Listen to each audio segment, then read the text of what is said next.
السلام علیکم۔ قرون اولیٰ کی تاریخ اس وقت تک مکمل نہیں ہوگی جب تک ہم مسلمان سائنسدانوں، دانشوروں اور ان موجودوں کا ذکر نہ کریں کہ جنہوں نے آج کی جدید دنیا کی بنیاد رکھی۔ اس سے پہلے ہم مسلمان فاتحین کا ذکر کر چکے ہیں، اس کے بعد مسلمان علماء اور فقراء اور صوفیاء کی بات کی گئی۔ آج سے ہم جو سلسلہ شروع کریں گے وہ انشاءاللہ مسلمان سائنسدانوں اور سائنٹسٹ کے اوپر ہوگا۔ تاریخ کی جو سب سے بڑی بددیانتی ہے وہ یہ کہ جب مغرب کے مورخوں نے اپنے اس پچھلے 300 سال میں تاریخیں لکھنی شروع کی، تعلیمی نظام بنایا، اپنا میڈیا ان کے ہاتھ میں آیا، تو انہوں نے مسلمانوں کے وہ 1000 سال کی شاندار تاریخ جو گولڈن ایج آف ہیومینٹی کہلایا جا سکتا ہے، اس کو تاریخ کی کتابوں سے ایسے غائب کر دیا جیسے اس کا کوئی وجود نہیں۔ وہ تصور یہ دیتے ہیں کہ 600 عیسوی سے لے کر تقریباً 1500 اور 1600 عیسوی تک کا 1000 سال کا عرصہ جو ہے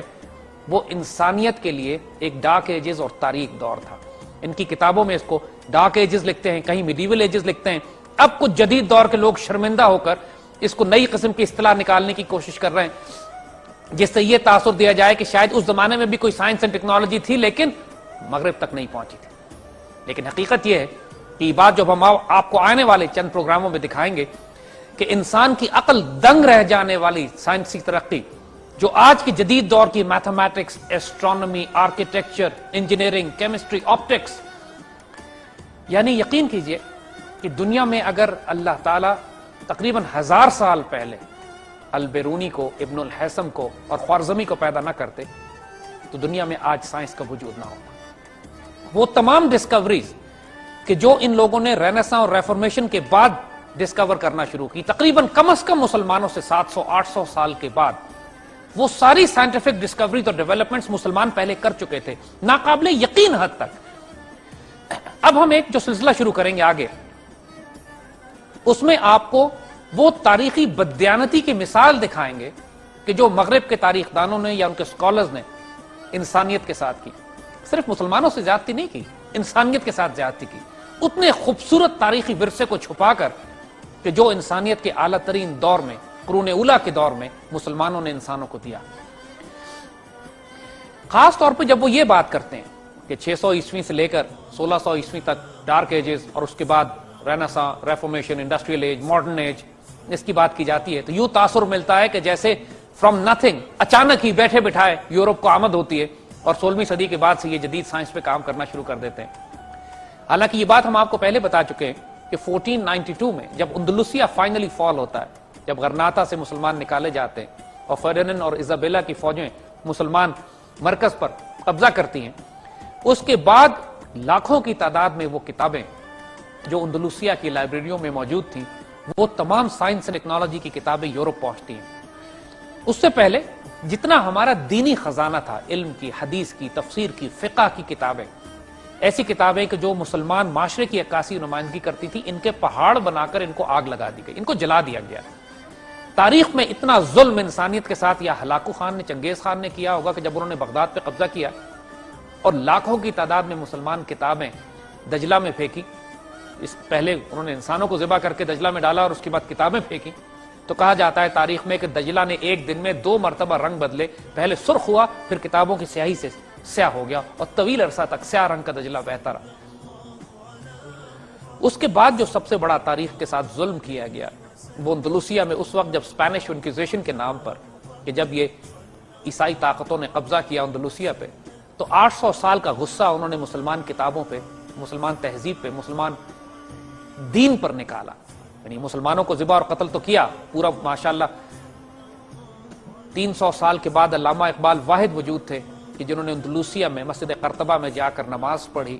اذان دی، اور ان کی وہ ایک خوبصورت تصویر بھی آج کہیں کہیں مل جاتی ہے کہ جہاں وہ قرطبہ کی مسجد میں نماز ادا کر رہے ہیں۔ مگر مسلمانوں کو وہاں سے نکالنے کے 300 سال تک وہاں نہ کوئی مسجد بنی، نہ کوئی اذان دی گئی۔ اتنا وینم، اتنا غصہ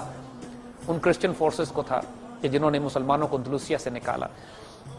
ہمارے قرون اولیٰ کی ایک حیرت انگیز تاریخ جو مسلم سوشیولوجی تھی، جو ہماری اس زمانے کی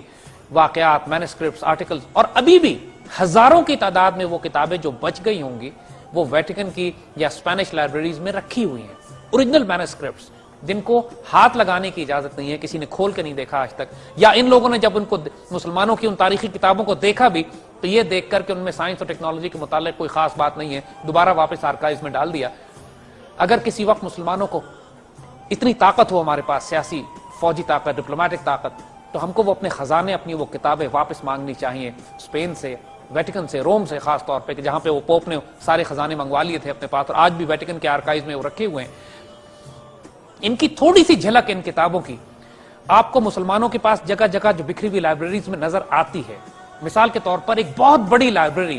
اتنے اوریجنل خزانوں کی، اوریجنل مخطوطات جنہیں کہتے ہیں، ہاتھ سے لکھے ہوئے ڈاکومنٹس، مینuscripts، ان کا بہت خوبصورت ایک خزانہ مسجد نبوی کے اندر لائبریری میں ہے۔